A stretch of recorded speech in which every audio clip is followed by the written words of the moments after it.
तस्मै श्री गुरुवे नमः। वर्णानामर्थसङ्घानामं रसानामं छन्दसामपि मङ्गलानामं च कर्तारो वन्दे वाणी विनायको। भवानी शङ्करौ वन्दे श्रद्धा विश्वासरूपिणौ। याभ्यां विना न पश्यन्ति सिद्धाः स्वान्तहस्तमीश्वरं। वन्दे बोधमयं नित्यं गुरुं शङ्कररूपिणम्। यमाश्रितो हि वक्रोऽपि चन्द्रः सर्वत्र वन्दते सीताराम गुणग्राम पुण्यारण्यविहारिणो। वन्दे विशुद्धविज्ञानो कवीश्वर कपीश्वरो। उद्भव स्थित संहार कारणीं क्लेशहारिणीं सर्वश्रेयस्करीं सीतां नतोऽहं रामवल्लभां। यन्मायावशवर्तितः विश्वमखिलं ब्रह्मादिदेवासुरः। यत्सत्त्वादृशविभागसकलं राज्योत्थाये भ्रमः। यत्पादाप्लवमित्मेव हि भवां भूतेस्तीर्षावताम्। वन्देऽहं तं शेषकारण परम रामाख्यमीशं हरिं। नाना पुराण निगमागम समस्तं यद् रामायणे निगदितं क्वचिदन्यतोऽपि। स्वान्ता सुखाय तुलसी रघुनाथ गाथा भाषा निबंधमति मंजुलमातनोति। जो सुमिरत सिद्धि होई गणनायक करिवर बदन। करो मम उर्धाम।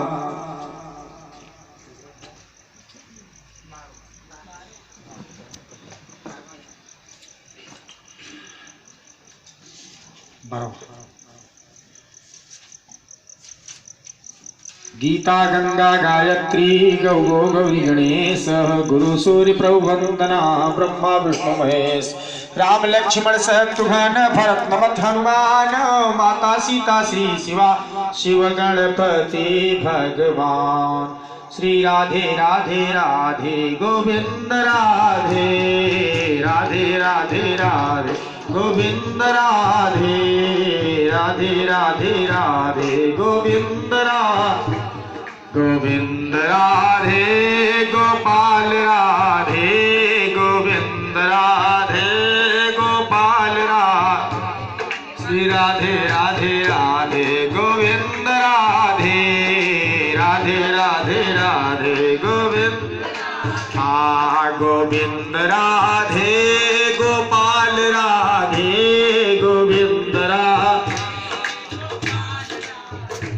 ओ राधे राधे राधे गोविंद राधे राधे राधे राधे गोपाल राधे राधे राधे राधे। बोल वृंदावन बिहारी लाल की, गणेश जी महाराज की, शंकर भगवान की, दुर्गा मैया की, बालाजी महाराज की, लक्ष्मीनारायण भगवान की, सतगुरुदेव भगवान की। आइए बार हम अध्ययन कार्तिक मास में हम आपको समझ कराते हैं।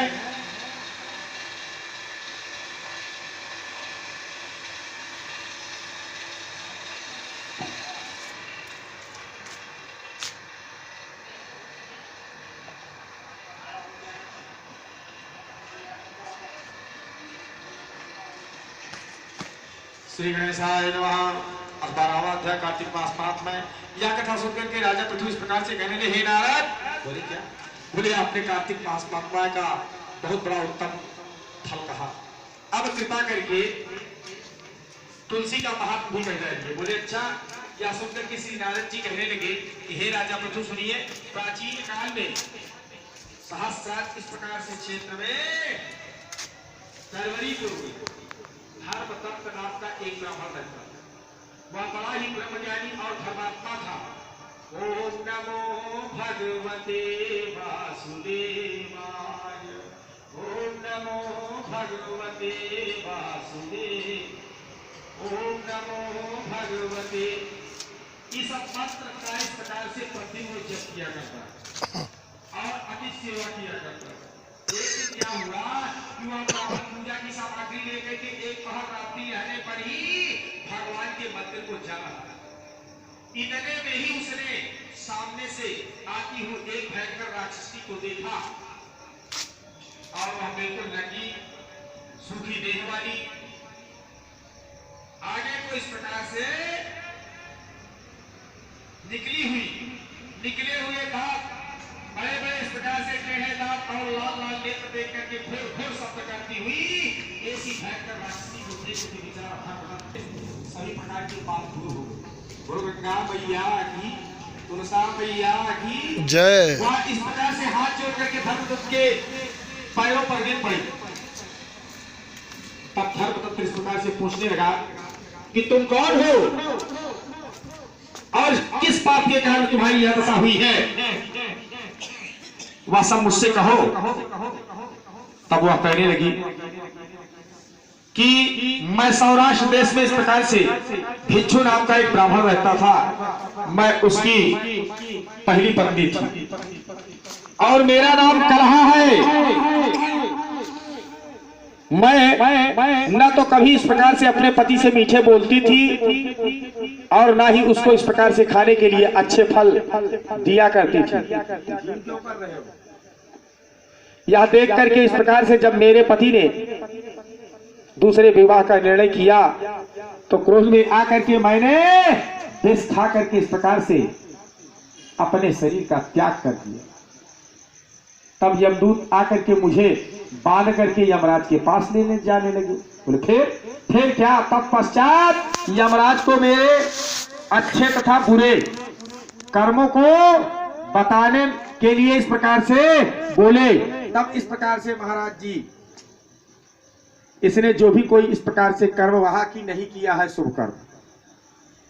हेलो, ठीक है बोले महाराज इसने अपने जीवन में कभी कोई शुभ कर्म नहीं किया है, गुरुद्वारे वाले डिस्टर्ब के साथ प्रेम किया, इसने द्वेष किया पति के साथ। बोले अच्छा, यह सुनकर के यमराज ने आज्ञा दे दिया कि काम करो, यहाँ जिस पात्र में भोजन करती थी ना उसी में खाती थी। बोले फिर? बोले इसलिए इसको अपनी संतान खाने वाली बिल्ली की ओर में भेज दिया जाए। या अपने पति से सदा द्वेष रखती थी ना। बोले हाँ, इसलिए इसको विष्ठा खाने वाली सूकर की ओर में भेज दिया जाए। इसलिए आत्महत्या की है ना। बोले हाँ, इसलिए इसको प्रेत योनि मिली है। इसलिए महाराज मैं 500 वर्ष से इस योनि में फिर रही कि भूख और प्यास से इस प्रकार से दुखित होकर के एक वैश्य के शरीर में मैंने प्रवेश किया और वैश्य के शरीर में इस प्रकार से प्रवेश करके कृष्णा और बेड़ी नदी के इस प्रकार से संगम पर मैं आ पहुंची। और जैसे ही मैं संगम तक के नदी के किनारे पहुंची, वहां विष्णु के दूत खड़े थे। कहा विष्णु के घर में तेरा अधिकार नहीं है, यहाँ विष्णु का क्षेत्र है, अर्थात तू जाने लायक नहीं है, तू पापिनी है। विष्णु को दूतों ने क्या किया, हमें उठा करके वहां से फेंक दिया और मुझे वैश्य के शरीर से निकाल करके जब बाहर फेंक दिया तो घूमते फिरते इस प्रकार से अब मैं आपसे मिल चुकी हूं। तो आपके तुलसी में से जल से मेरे सभी पाप नष्ट हो गए हैं। आप कृपा करके यह बताइए कि इन तीनों योनियों से इस प्रकार से मेरा छुटकारा कैसे होगा। तो धर्मदत्त कहने लगा, सुनो, तुमको देख करके मैं एक अति दुखित हुआ हूं, अर्थात तीर्थ व्रत दान यह कार्य इस प्रकार से प्रेत योनि में नहीं हो सकते हैं। तुम पाप अधिक और पुण्य बहुत कम है तुम्हारे, और हमने सारी आयु में इस प्रकार से जिस कार्तिक मास का व्रत किया था और उसमें से इस प्रकार से आधा पुण्य तुमको दिया, जिससे कि तुम्हारी सद्गति हो जाए, तुम उत्तम गति को प्राप्त हो जाओ। तब ब्राह्मण ने इस प्रकार से जो ही तुलसी मिश्रित जल से इस प्रकार से उसका अभिषेक किया, ओम नमो भगवते वासुदेवाय का पाठ पढ़ करके इस प्रकार से पढ़ा। तब इस प्रकार वह कलहा प्रेत योनि से छूट करके और भगवान के धाम को जाने लगी, और इसी प्रकार से प्रेत योनि से छूट गई, अग्नि के समान दिव्य देह धारण करके लक्ष्मी के स्वरूप को प्राप्त हुई। तथा तत्पश्चात उसने ब्राह्मण को नमस्कार किया और प्रसन्नता पूर्वक बोली, भगवान पाप रूपी समुद्र में डूबती हुई मुझको आपने नौका रूप होकर के बचा लिया। और उसी समय भगवान विष्णु के दूत पूर्णशील और सुशील वहां पर आ पहुंचे और उसको विमान में बिठा करके बैकुंठ को ले गए। और इसी प्रकार से धर्मदत्त बोले कि हे ब्राह्मण, तुम धन्य हो जो सदैव भगवान की भक्ति में लगे रहते हो। तुम्हारे कार्तिक व्रत के आधे पूर्ण के प्राप्त से ही अर्थात इसको मुक्ति प्राप्त हो गई। हे विप्र, कालांतर में तुम भी इस प्रकार से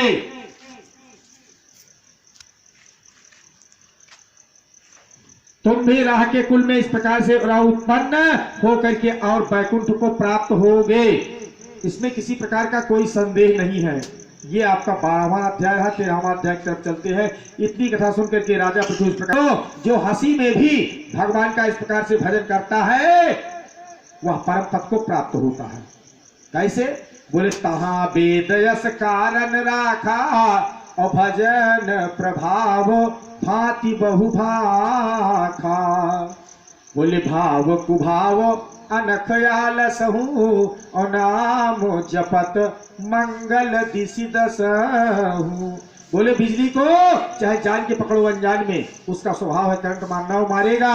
अग्नि में चाहे हाथ जान के डालो या अनजान में, उसका स्वभाव है जला देना, वो जला देगा। ऐसे ही भगवान का नाम जो है भाव कुभाव किसी भी प्रकार से लिया जाए लेकिन दसों दिशाएं मंगलमय हो जाती है। तो हे राजा, जो हंसी में भी भगवान का भजन करता है परम पद को प्राप्त होता है, परंतु जो श्रद्धा पूर्वक करता है भजन करता है उसका तो कहना ही क्या है। श्रद्धा रूपी भेंट हमारी मंगलमय स्वीकार हो। नमस्कार भगवान तुम्हें भक्तों का बारंबार। तो इस संबंध में इस प्रकार से हम तुमको एक पुरातन इतिहास कहते हैं, ध्यान पूर्वक कथा को श्रवण कीजिए। बोले ठीक है। कालिंद पर्वत पर बसे दीर्घपुर नाम के नगर में इस प्रकार से एक अति धर्मात्मा प्रजा को पुत्र के समान पालन करने वाला बहुत ही सुंदर सुबाहु नाम का एक राजा था जो वहीं राज्य करता था। उसके धूम्रकेश नाम का अति दुष्ट चोर, जुआरी, परस्त्रीगामी, व्यभिचारी एक पुत्र था। और उसकी यह दशा देख करके उसके पिता राजा सुबाहु ने क्या किया, उसको ताड़ना दिया, परंतु वह किसी प्रकार भी नहीं माना।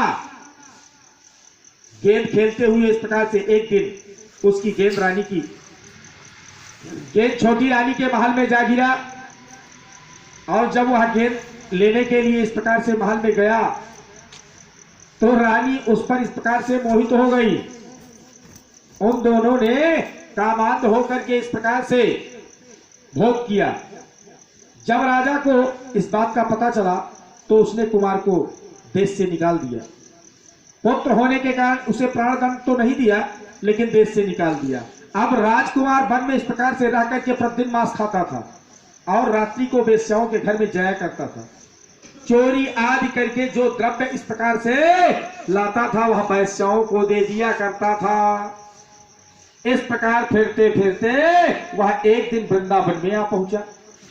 वहां सत्यव्रत नाम का एक भगवान विष्णु का इस प्रकार से भक्त अपना घर बार छोड़ करके कार्तिक मास में भगवान का पूजन कर रहा था। तो वह केवल इस प्रकार से कंद मूल फल ही इस प्रकार खाता था। वह नित्य भगवान की प्रार्थना किया करता था कि हे भगवान, इस दुख रूपी समुद्र में डूबते हुए मुझ दीन की रक्षा कीजिए, रक्षा कीजिए, रक्षा कीजिए प्रभु। श्री राधा जी सहित मैं आपको बारंबार प्रणाम करता हूं, नमस्कार करता हूं। वह प्रेम मग्न होकर के इस प्रकार से रोने भी लग जाता था। हे दीन बंधु, मेरी रक्षा करो, रक्षा करो, रक्षा करो प्रभु। हे पीतांबरधारी, हे भक्तों के मान मर्यादा की रक्षा करने वाले, मेरी रक्षा करो। इस प्रकार वह नित्य पथ करता हुआ दैव योग से एक दिन क्या हुआ, धूम्रकेश ने उस ब्राह्मण की यह क्रिया को देख लिया।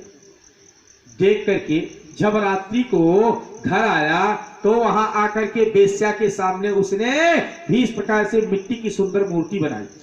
मिट्टी की सुंदर मूर्ति बना करके वैसा ही सब कृत्य किया और अंत में उसी भांति उसने स्तुति वगैरह पढ़ा है। नमामि भक्त वत्सलम कृपालुशील कोमलम भजामि ते पदाम्बुजम अकामियाम स्वधामदम निकाम श्याम सुंदरम। वाह, जो विश्व को प्रकाश करने वाले हो मेरा प्रणाम स्वीकार करें। रात्रि को इस प्रकार से वैश्या के घर आकर के दैव योग से राजा के दूत भी इस प्रकार से उसी समय वहां पर आ पहुंचे और उनके हाथ से इस प्रकार से धूम्रकेश वहां पर मारा गया। यमदूत उसे यमराज के पास लाए और उसको देखते ही इस प्रकार से यमराज उठ करके खड़े हो गए यमराज, तथा उसको पाद्य अर्घ्य आदि प्रदान किया। फिर अपने दूतों से कहा, तुमको कितनी बार मैंने रोका है, तुम्हें धिक्कार है, जब तुमसे मैंने बार बार कहा है कि यहां विष्णु भक्तों को मत लाया करो, तो फिर क्यों ले आते हो? फिर धूम्रकेश को यहां पर क्यों लाए हो? बोले, उसने चाहे हास्य से ही कार्तिक मास का व्रत तो किया है ना, वृंदावन धाम में ही किया है। वाह, क्षेत्र में करने से 1000 गुना पुण्य मिलता है। तुम्हें कुछ पता है? इसने चाहे जाने में चाहे अनजाने में अग्नि में हाथ डाल के जल तो गया, मोहर तो लग गई भगवान के नाम की। श्री कृष्ण गोविंद हरे मुरारी, हे नाथ नारायण, मगर फिर भी यह बैकुंठ में जाने के योग्य है। तो ये बैकुंठ का अधिकारी है, नरक का अधिकारी नहीं है। यमराज पुनः इस प्रकार से धूम्रकेश से बोले कि भगवान की भक्ति देखिए 9 प्रकार की होती है। 9 प्रकार की कौन सी है? आपको सब पता है, ठीक है ना? हो गया कल्याण, हमको भी हम आप लोगों के साथ जुड़ गए हैं, भक्ति कर रहे हैं, तो अच्छे लोगों के साथ जुड़े हैं। हम कोई बुरा कर्म नहीं, हमारा अपने आप ही कल्याण हो जाए। आप हम कुछ भी नहीं बोलेंगे तो आपके भगवान का जो नाम जपोगे उससे ही मेरा कल्याण हो जाए। प्रथम भगत संतन कर संगा, दूसरा रत्नम कथा प्रसंगा। जो भगवान के कथा प्रसंग को सुने, ठीक है ना? ये गुड़िया कथा बड़ी है, इसको यही छोड़ देता हूँ, बाद में किसी दिन फिर कर देंगे। ये 2 प्रकार की भक्ति राम ने। इस प्रकार से राजा परीक्षित और कीर्तन करने से श्री सुखदेव जी महाराज हैं, और स्मरण करने से श्री प्रहलाद जी महाराज, और पाद सेवा से लक्ष्मी, प्रथा से इस प्रकार से पूजा से पृथु, और वंदना से अक्रूर जी, और दास भाव से श्री सुग्रीव जी, मित्र भाव से अर्जुन, आत्मनिवेदन से राजा बलि। ये सब भगवान के धाम के परम पद को प्राप्त हुए हैं। माता, किसी प्रकार की कोई शंका नहीं करना चाहिए, क्योंकि कार्तिक मास महात्मा कह रही है। हम तो नहीं कह सकते, लेकिन ये कह रही है ना, क्योंकि हम लोग अज्ञानी हैं। हमें ज्ञान कहाँ मिलता है? शास्त्रों में। तो उसी प्रकार से इस प्रकार से तुमने भी चाहे हास्य से ही भगवान की पूजा क्यों न किया हो, मगर फिर भी तुम स्वर्ग के अधिकारी हो।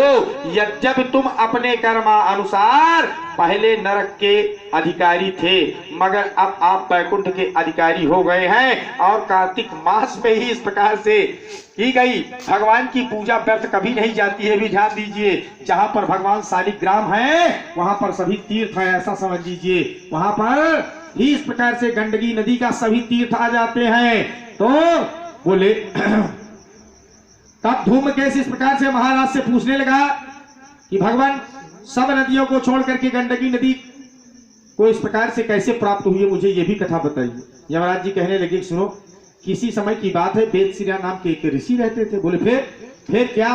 सब लोगों के हित के लिए इस प्रकार से गंगा तट पर जाकर के उन्होंने तपस्या किया। गंगा सकल मूत मंगल मूला, सब सीधी करनी हरनी भव सूला।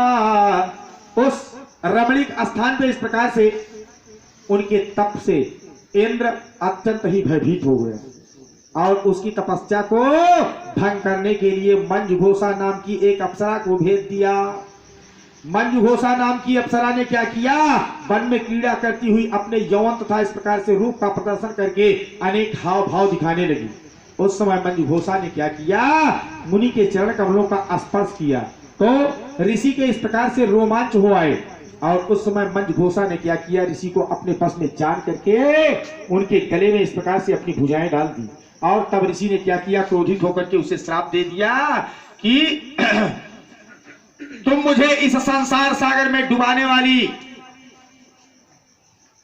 और डुबाने के लिए ही उद्यत हुई हो, अतः तुम नदी बन जाओ। तब बेचारी मंजुघोषा कहने लगी कि हे महामुने, मैं श्राप योग्य नहीं हूं, आप मुझे क्षमा कीजिए। तब मुनि कहने लगे कि देखिए, जिस समय विष्णु वृंदा के श्राप बस इस प्रकार से शिला रूप हो करके तुम में गंडकी नदी में इस प्रकार से स्थित होंगे, तब तुम भगवान को धारण करने वाली हो जाओगी।